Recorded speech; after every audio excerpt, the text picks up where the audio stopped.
paano ba mag-create ng Facebook page. So, start na po tayo. Open nyo lang po itong Facebook account. Then, click po itong yung profile. Then, dito guys is mayroong pages. Click nyo po yun. Then, create. Then, get started. So, dito guys is, ang ilalagay nyo po dito ay yung pangalan po na gusto nyo na ilagay sa inyong mga Facebook page.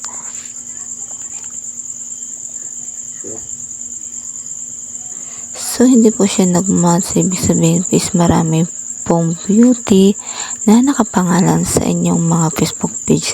Then, dito naman guys is mamili na nga lang kayo dito ng inyong category kung ano nga ba personal blog, digital creator.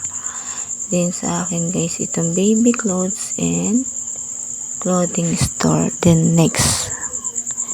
Click po natin itong next.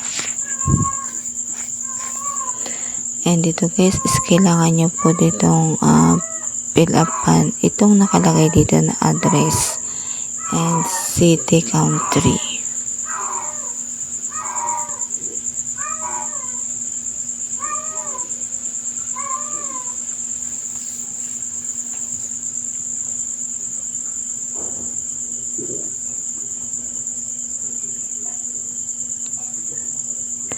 So, then, pagkatapos, i-click po natin itong next. Then, okay na guys, mayroon na po tayong page. Kung nagustuhan nyo po ang video ito, pa-like at pa-share na lang. Thank you for watching and pa-subscribe na din.